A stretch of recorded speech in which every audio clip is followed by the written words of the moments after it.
Good morning. It's kind of hard to follow the hernia story. And I do have to admit, in talking about what feeds pop up, it would be recipes and how to put outfits together for a woman over 60. So, good morning and welcome to service. For those of you who don't know me, my name is Lisa Connell, and I actually walked through the doors of this church for the first time in August of 1970. I was confirmed here, my children were confirmed here, my youngest daughter was baptized here, and John and I were married here. So needless to say, this church and I have a long history together.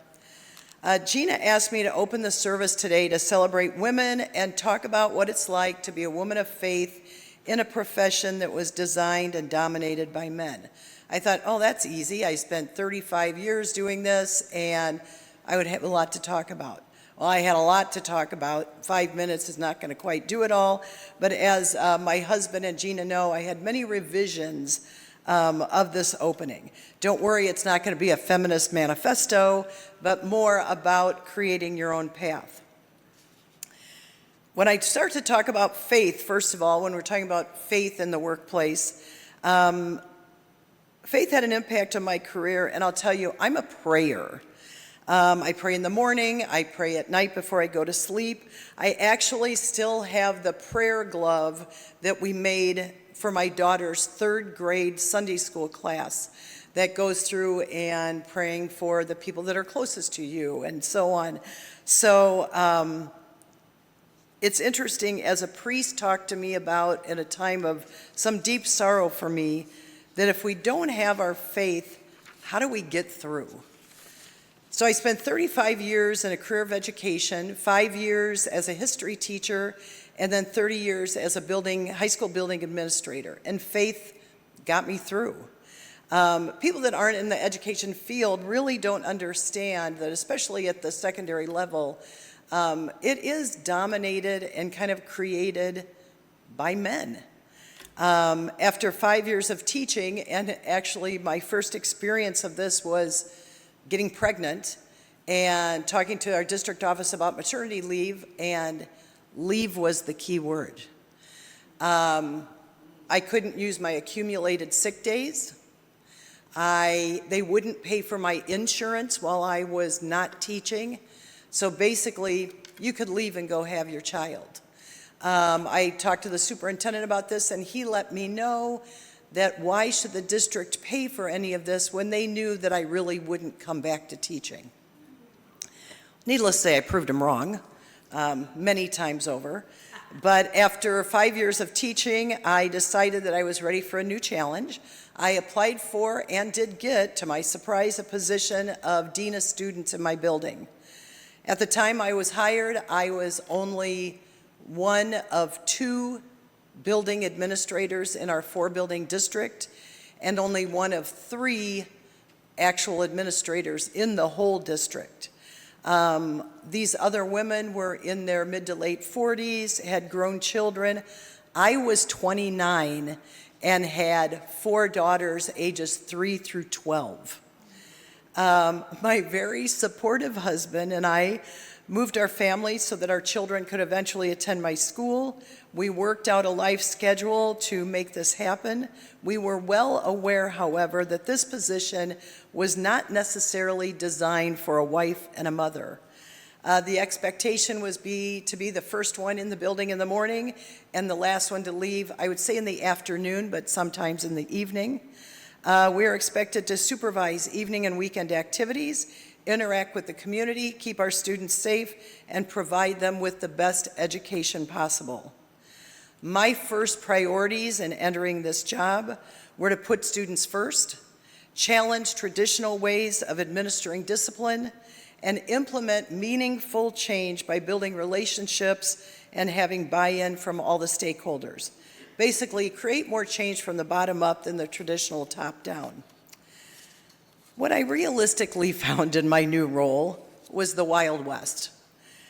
Discipline for the students was not consistent with a growing population in our school. It was crowded. Student attendance was sporadic, gang influences were creeping into our building, teachers didn't trust the administration, and mean girls ruled. Emery can attest to this. I spent days chasing students through the neighborhood, breaking up fights and dealing with angry parents. I also began to realize that my values weren't always aligned with other administrators I worked with. I came to understand, number one, that no decisions were made during the opening week of deer season in November. And as the only woman on my team, I quickly was expected to be the party planner and event coordinator for my building, which, served me well later on. I learned that I was not expected to use my sick and personal days, and that as a woman, if you came on too hard and became too passionate about what you believe in, you were labeled difficult and emotional. Needless to say, it was a little bit frustrating. Slowly but surely, however, with prayer and perseverance, a system of collaboration started to be created where we worked as a building team to create consistency for our students, with faculty and staff and students with shared values participating in the process. Although I learned I could certainly catch more flies with honey, as a matter of fact, one of my cohorts, as I started to get excited in meetings and very passionate, would give me a signal, which meant calm down, listen more, and talk less, and we'll still get things accomplished. So I learned that my push-forward approach wasn't always the best way to get things accomplished, but also change was not happening as fast as I would like it to.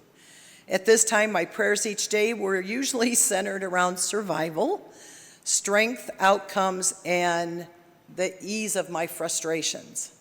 I do confess that I attempted to use prayer at times as a means to control my world. Patience wasn't always my strong suit.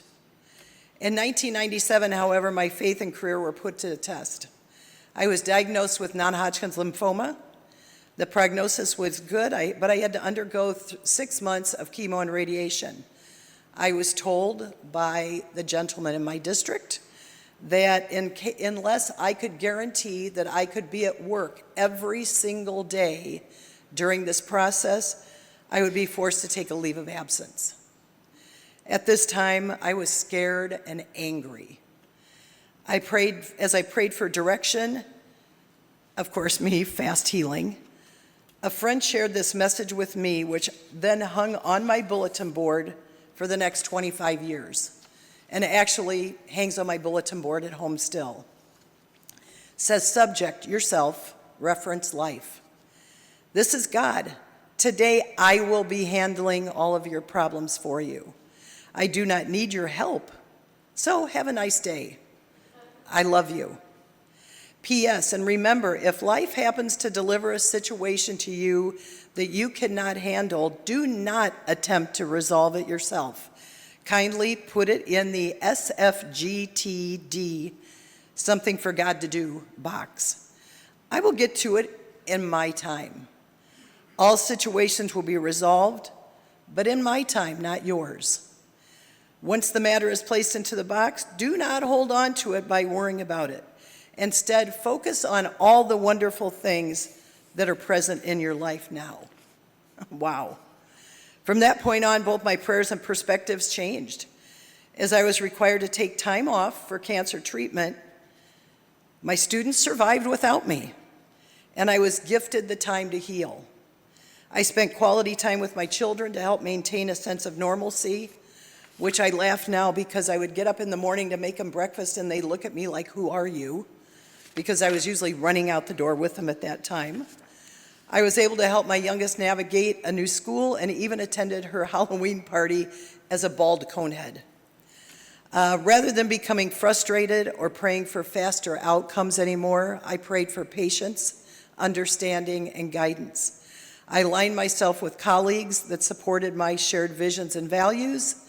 And as I moved forward as an administrator and my roles changed over time, I understood that solutions didn't always happen in my time, but in God's time, remaining focused on my faith to lead the way. Thank you, and welcome to service.